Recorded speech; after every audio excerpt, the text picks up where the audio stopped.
किराएदार बेटा। उठ जा नालायक, सुबह के 8 बजने को है। तुझे एग्जाम नहीं देना क्या? थोड़ी देर और सोने दीजिए ना पापा। तू उठता है या फिर मैं तेरे ऊपर पानी फेंकूं? रोज गधों की तरह सोता रहता है, पेपर की कोई टेंशन ही नहीं है। और एक हमारा समय था जब हम पेपर में फेल होने के डर से रात भर पढ़ा करते थे, सो ही नहीं पाते थे। तो क्या आप उसका बदला मुझसे लेंगे? मैं 15 मिनट बाद उठ जाऊंगा, आप प्लीज जाइए, मुझे डिस्टर्ब मत कीजिए। इतना कहकर रौनक रजाई ढककर फिर से सो जाता है। तू ऐसा नहीं मानेगा, रुक मैं अभी पानी लेकर आता हूँ। बस फिर क्या था, इतना कहकर वो भागते हुए बाथरूम में जाते हैं और पानी की एक बड़ी सी बाल्टी लाकर रौनक के ऊपर फेंक देते हैं। पानी पड़ते ही रौनक झट से उठ जाता है। ये आपने क्या किया पापा? अब तू उठेगा नहीं तो यही करना पड़ेगा ना। वैसे थैंक्स डैड, आपके कारण ना अब मुझे नहाने की भी जरूरत नहीं पड़ेगी। चलिए अब आप माँ से बोलकर मेरे कपड़े निकलवा दीजिए, तब तक मैं ब्रश कर लेता हूँ। वैसे कल ना आप एक काम और करना, नहलाने के साथ साथ मुझे ब्रश भी करवा देना। ये ब्रश करने में ना मुझे बहुत आलस आता है। रौनक की बातों से अरविंद का मुंह खुला का खुला रह जाता है। वो अपनी पत्नी कमला के पास जाता है और रौनक की हरकतों के बारे में बताता है, जिसे सुन उसकी पत्नी हंसने लगती है। तुम अपने बेटे को समझाने के बजाय हंस रही हो। रौनक बच्चा है, धीरे धीरे सुधर जाएगा। आप क्यों उसके पीछे पड़े रहते हो? अभी नहीं सुधरेगा तो कब सुधरेगा? 10वीं क्लास में है रौनक, वो अब कोई बच्चा नहीं रहा। अरविंद की इतना बोलते ही वहां रौनक भी आ जाता है। क्या डैड, मैंने आपको एक काम दिया था वो भी नहीं हुआ आपसे।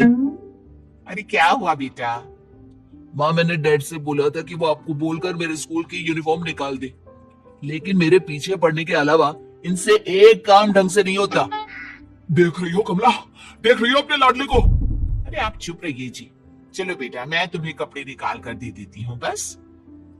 ऐसे ही साल पर साल बीतते जाते हैं, लेकिन रौनक के रवैये में कोई बदलाव नहीं आता। वो पहले से भी ज्यादा आलसी और पूरी तरह अपने माता पिता पर निर्भर हो जाता है।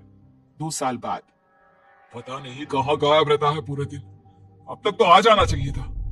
अरे आप इतनी फिक्र क्यों कर रहे हो उसकी? दोस्तों के साथ खेल रहा होगा, आ जाएगा अभी। ये कोई टाइम है खेलने का? 10 बजने वाले हैं, इतनी रात में कौन खेलता है? कमला कुछ कहती उससे पहले ही रौनक वहां आ जाता है। मम्मी जल्दी से गाना लगा दो, बहुत भूख लग रही है। तुम्हें तब तक खाना नहीं मिलेगा जब तक तुम बता नहीं देते कि इतनी रात गए कहां से आ रहे हो। ओ प्लीज डैड, अब आप एसीपी प्रद्युमन बनकर मेरे सर पर बंदूक लेकर मत बैठ जाना। ये फालतू की बकवास बंद कर और बता कहां से आ रहा है। माँ अब समझाइए ना डैड को। बता देना बेटा, इनको भी तसल्ली हो जाएगी। आप बोल रही हैं तो बता देता हूँ, मैं दोस्तों के साथ मूवी देखने गया था, इसलिए देर हो गई। तू इन सब चीजों में मेरे पैसे उड़ाता है? कभी 1 रुपया कमाने के बारे में सोचा है तूने? जब देखो हवा की तरह पैसे उड़ाता रहता है। माँ अब आप इन्हें चुप करा दीजिए, वरना ना मुझे गुस्सा आ जाएगा। अच्छा क्या कर लेगा? बता ना क्या कर लेगा तू? वैसे बात तो ठीक ही है, मैं कर ही क्या सकता हूँ, पैसे तो फिर भी मैं आपसे ही मांगूंगा ना। चलिए अब ये सब बात छोड़िए और मम्मी मेरे लिए खाना लगा दीजिए। अभी लगा देती हूँ बेटा। मैं बता रहा हूँ कमला, एक दिन ये ऐसे ही बिगड़ जाएगा। उफो, आप क्यों इतना पीछे पड़े रहते हो मेरे बच्चे के? बात की बाद में देखेंगे, अभी आप शांति से उसे खाना खाने देंगे। अगले दिन डैडी मुझे 10,000 रुपए चाहिए। हाँ? अब इतने पैसे क्यों चाहिए तुझे? डैड आप बिना सवाल किए कभी पैसे नहीं दे सकते क्या? जब तक तू बताएगा नहीं तुझे पैसे भी नहीं मिलेंगे। अरे अब आप अपने बेटे को पैसे भी नहीं दे सकते? नालायक, तेरी उम्र के लोग नौकरी करते हैं और एक तू है जो नौकरी करने का नाम ही नहीं लेता कभी। आप लोगों के होते हुए भला मैं नौकरी क्यों करूं? अरे हम कब तक पैसे देंगे तुझे? तुझे भी तो अपने पैरों पर खड़ा होना होगा ना। कौन सा उधार के पैरों पर खड़ा हूं? अपने ही तो पैरों पर खड़ा हूं मैं। इसी तरह रौनक दिन प्रतिदिन लापरवाह होता जाता है। उसकी लापरवाही को देखते हुए अरविंद और कमला अपने बेटे की शादी कराने का फैसला लेते हैं और 1 महीने के अंदर अंदर ही रौनक की शादी मेघा नाम की लड़की से करा देते हैं। शादी के कुछ दिन बाद, रौनक, मुझे एक अच्छी सी साड़ी चाहिए, आप ला दोगी ना? हाँ, क्यों नहीं। कितने तक की आती है साड़ी? यही करीब 5,000 तक की। तुम चिंता मत करो, मैं आज ही डैडी से पैसे मांगकर तुम्हारे लिए साड़ी ले आऊंगा। आप कब तक ऐसे ही अपने पापा से पैसे मांगते रहेंगी? कोई अच्छी से नौकरी क्यों नहीं कर लेते आप? अरे डैड के होते हुए मुझे नौकरी करने की जरूरत ही क्या है? पर आप ऐसे कब तक उनसे पैसे मांगते रहेंगे? कुछ आपको अपने दम पर भी तो करना होगा ना। अब तुम भी बाकी लोगों की तरह मुझे ज्ञान देना शुरू मत कर देना। साड़ी चाहिए ना तुम्हें, मिल जाएगी बस। इतना कहकर रौनक अपने पिता से पैसे मांगने चला जाता है। डैडी, मुझे 5,000 रुपया चाहिए। अब 5,000 क्यों चाहिए तुझे? वो मेघा को साड़ी चाहिए थी। अरविंद आगे बिना कुछ कहे चुपचाप उसे पैसे निकाल कर दे देता है। कुछ दिन बाद, तुम्हें नहीं लगता कमला, रौनक हम पर पहले से भी ज्यादा डिपेंड हो गया है? मुझे तो अब उसके भविष्य की चिंता होने लगी है। कल को हमें कुछ हो गया तो वो क्या करेगा? काश तुमने पहले ये सोच लिया होता तो आज हमारा बेटा इतना लापरवाह नहीं होता। तब मुझे कहाँ पता था कि मेरा लाड प्यार उसे इतना बिगाड़ देगा कि वो इस हद तक लापरवाह बन जाएगा। कोई बात नहीं, अभी भी देर नहीं हुई। मुझे पता है उसे कैसे सुधारा जा सकता है। कैसे?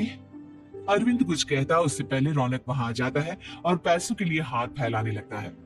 डैड, मैं और मेघा बाहर घूमने जाना चाहते हैं। अरे वाह, ये आज सूरज कहां से निकला है? Dad please. अच्छा चलो, अब मुद्दे की बात करो। मुझे अब 25,000 चाहिए। अब तुम्हें 1 रुपया भी नहीं मिलने वाला। अगर तुम्हें पैसों की इतनी ही जरूरत है तो कोई ढंग की नौकरी कर लो। मम्मी, आप कुछ कहिए ना डैड को। बेटा, वो गलत क्या बोल रहे हैं? ये सब हम तेरे भले के लिए ही तो कर रहे हैं। मम्मा, मैंने बताया ना आपको, मुझे नहीं करनी कोई जॉब वॉब। तो ठीक है, निकल जाओ हमारे घर से। तुम्हारे जैसे लोगों के लिए मैंने ये घर खड़ा नहीं किया है। जितना ये घर आपका है ना, उतना ही मेरा भी है। मैं कहीं नहीं जाने वाला। जाना तो पड़ेगा ही तुझे, क्योंकि अब मैं तेरा कोई भी खर्चा नहीं उठाने वाला। ठीक है, मत उठाइए मेरा खर्चा, मैं अपने दम पर भी जी सकता हूँ। तो बेशर्मों की तरह अब तक यहाँ क्यों खड़ा है? अपना सामान ले आओ, निकल जाए यहाँ से। रौनक पैर पटकते हुए वहां से चला जाता है। घर से निकालना जरूरी है क्या उसे? बिना पैसों के कौन रखेगा उसे किराए पर? अगर उसका भविष्य सुधारना है तो हमें अपने दिल पर पत्थर रखकर ये कदम उठाना ही होगा।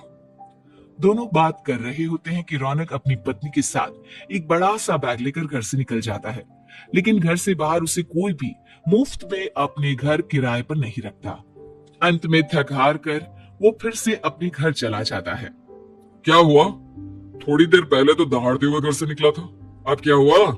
नहीं रखा ना किसी ने तुझे किराए पर? डैड प्लीज, मैं कुछ दिनों में कोई अच्छी सी नौकरी शुरू कर दूंगा। आप तब तक तो हमें रख लीजिए प्लीज। सुबह से रात हो चुकी है लेकिन कोई हमें रखने को राजी नहीं है। अब आप ही बताइए, इतनी रात को मैं मेघा को लेकर कहाँ जाऊंगा? ठीक है ठीक है, बहू की वजह से मैं तुझे घर पर रख रहा हूँ, लेकिन तू इस घर में एक बेटे की नहीं बल्कि एक किराएदार की हैसियत से रहेगा। 3 महीने है तेरे पास। इन 3 महीनों के अंदर अंदर मुझे तेरी पहली तनख्वाह हाथ में चाहिए, समझ गया? पक्का डैड, इन 3 महीनों के अंदर अंदर तो कोई बढ़िया सी नौकरी ढूंढ ही लूंगा मैं। ऐसे ही धीरे धीरे समय बीतने लगता है और अरविंद के दिए 3 महीनों में से 2 महीने बीत चुके होते हैं। पापा जी ने हमें 3 महीने दिए थे, जिसमें से 2 महीने तो बीत चुके हैं। अब ये आखिरी महीना बचा है। अरे तुम चिंता मत करो, आज मेरा ना 2 जगह इंटरव्यू है, दोनों में से कहीं ना कहीं तो जॉब लगी जाएगी। अच्छा, all the best. Raunak interview के लिए निकल जाता है, जिसके बाद शाम में रौनक घर आता है। कैसा गया इंटरव्यू? आपकी नौकरी लगी या नहीं? अरे पहले सांस तो ले लेने दो अच्छे से। बताइए ना, मुझसे तो जरा भी इंतजार नहीं हो रहा है। वो दरअसल बात यह है कि मेरी नौकरी तो लग चुकी है लेकिन पैसे बहुत कम है। कितने पैसे हैं? 15,000। इतने में अरविंद और कमला मिठाई का डिब्बा लेकर आ जाते हैं। बधाई हो बेटा। हम जानते थे तेरी जॉब जरूर लगेगी। लेकिन मेरी सैलरी बहुत कम है मम्मा। कम है तो क्या हुआ, धीरे धीरे बढ़ जाएगी। हाँ बेटा, हम तो बस चाहते थे कि तू अपने पैरों पर खड़ा हो जाए। मतलब अब आप मुझे घर से नहीं निकालेंगे? नहीं, ये सब हमने तुझे जिम्मेदार इंसान बनाने के लिए किया था। Thank you mummy papa. अगर आप दोनों ऐसा नहीं करते तो मुझे कभी अपनी जिम्मेदारियों का एहसास तक नहीं होता। आज आपने मुझे सिखा दिया कि इंसान का अपने पैरों पर खड़ा होना भी जरूरी होता है। इतना कहकर रौनक झट से अपने माता पिता के गले लग जाता है और अपनी कमाई की पहली तनख्वाह वो अपने माता पिता के हाथ में सौंपता है। इस तरह रौनक एक गैर जिम्मेदार व्यक्ति से एक जिम्मेदार व्यक्ति बन जाता है।